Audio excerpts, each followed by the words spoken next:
Let's go ahead and just kind of start off with, why are you a marketing expert? I started down in Los Angeles working for some agencies. I was lucky enough to work on some big accounts like Nintendo, Motorola, Ford, etc. Went back to school, and then through some fortune, I ended up at the Jazz. Started out as employee number 2 for marketing. I founded their digital department. From that, we spun off an analytics team. When I left the Jazz, I was vice president of marketing. Jumped to a company called Circus Tricks. It was a huge, amazing company that not many people had heard of because Circus Tricks was more of the holding company, but it was a network of trampoline parks throughout the world. So you've gone from the bottom to the top, and now you consult and you own your own businesses and you do your own marketing too for your own businesses. Yep.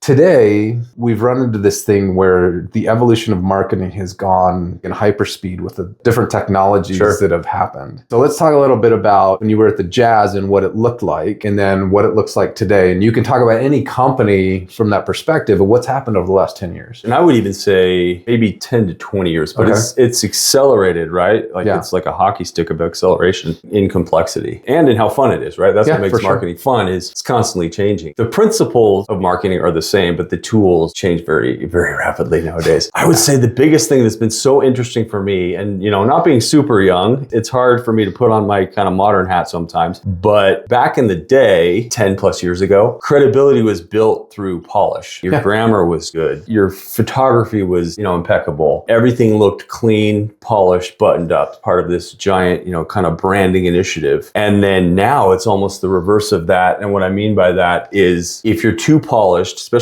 too early in somebody's exposure to you as a brand or a founder, you can come off as inauthentic. So it's almost like you're not forcing errors in what you're doing, but authenticity has to be forefront. So making it seem like a human made it instead of AI is crucially important. I remember this one story we talked about when you were at Circus Tricks. You guys were building all of this different content, and then some guy just did some weird... It wasn't just some guy. It was a manager of one of the parks. And admittedly, they're going to know best about their park and their local audience. They should know best. As a corporate team, we had produced this social media content for the entire network of parks. Middling responses, not too many impressions, not too many likes, clicks, shares, whatever. And sometimes it's harder for, corporate, quote unquote, to be human. So we had a manager in one of the parks. He dressed up as Buddy the Elf. He jumps off a trampoline into a tree, and it blows up. It's the biggest post, of anything in that season. And the embarrassing part for us as a marketing team, we had nothing to do with it. It was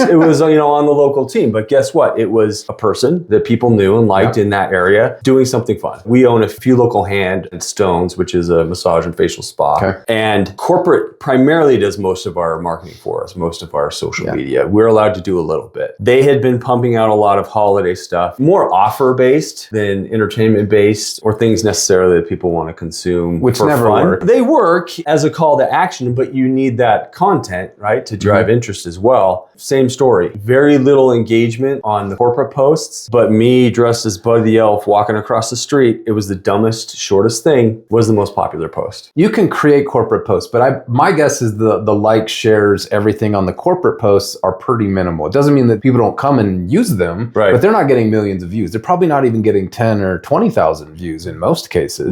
But yours probably popped off in the 50 or 100,000 or whatever it ended up being. It was not that popular, but yeah. But that's the whole idea, is like you're building a relationship with a customer as a person, not as a brand. And that is what the big shift has been over the last 10 years. Yeah. It's interesting too, because if I look at the content that we have produced, and usually it's, you want somebody, not the owner per se doing it, because nobody cares about the owner. They care about the staff, because that's who engages with the guests. And so our most popular piece of content that we've released on our side has been somebody walking in our front doors and just filming our front desk waving. When I saw it first, I was like, okay, that seems like, what's the point? And that's been our most popular because it's building a relationship. Right. It's like you're walking into Cheers, the viewer's like, oh, hey, this looks like a place where you might want to get to know them. And so in that context, like when we do have people creating social media content, I like to have 3 rules, and it would vary by the company and industry type. But 1, does it have inherent value? 2, is it related to our business? Because it's great to trend jack and do things where you're just kind of following what's popular, but But if it's not related to your business at all, there's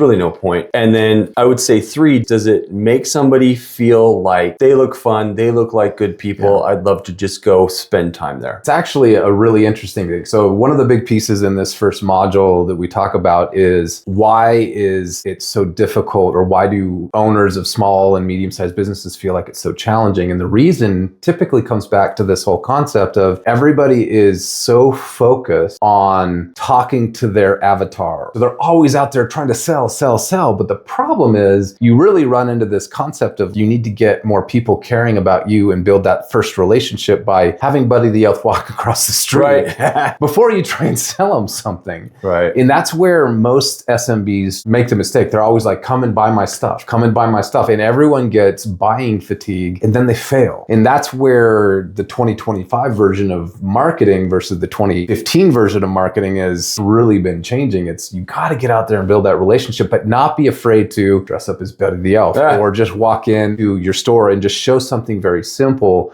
because that is the thing that's going to start the relationship versus close the sale. Well, and it's not that different from a human relationship. Exactly. Right? A good salesperson is not going to call somebody and say, hey, do you want to buy this, as their first intro to the person, right? Not and be successful. They're going to get to know them. They're going to talk to them a little bit, try to figure it out a little bit. So I feel like this kind of content, especially if there's any sort of entertainment value, is kind of like your first salesman. Yeah. So Brendan, we've gone over the top level, like what the big problem is between 2015 and 2025, what that big evolution looks like. Why do you think founders feel stuck now when it comes to marketing? Well, they probably see all the voices out there and wonder how they can cut through all that. There's more voices than ever. Mm-hmm. I feel like a lot of founders may have started in a different discipline, finance, sales, etc., rather than marketing. So there might be a little bit of catch up when it comes to marketing. And the good news there is that if they got to that level, they're probably already a good marketer of themselves and probably marketer of their content. They just don't realize it. When it pertains to content, I feel like a lot of people may be comfortable in front of a crowd, in front of a meeting, but not necessarily in front of camera. And maybe they don't have marketing people around them to help them out. On the flip side, maybe they think marketing is too easy, and then they get into it and they realize it's a little more difficult than they had planned. So I think maybe it's an awareness issue, maybe it's an education issue, maybe it's just that thing I don't want to do, which is be in front of a camera. Probably some of them even think, well, I'll just have ChatGPT, Bard, whatever, just create it for me. And if they're not good at that, they're going to just come out with stuff that sounds like everybody else. I feel like one of the biggest things is they want to sound safe as to not feel embarrassed.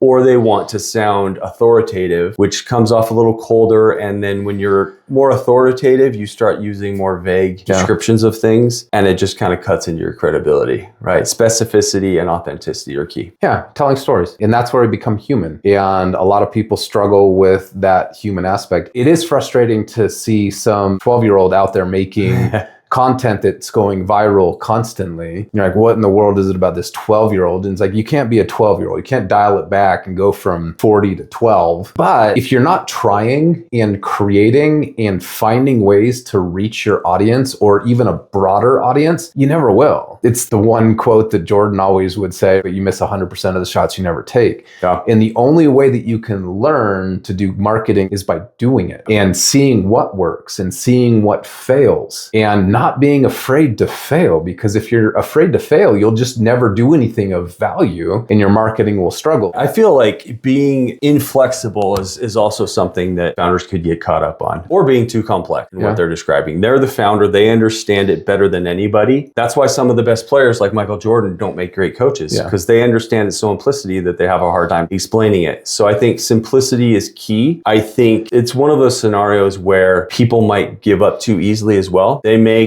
a piece of content or they get something out there that doesn't land. So they try again maybe and it doesn't work.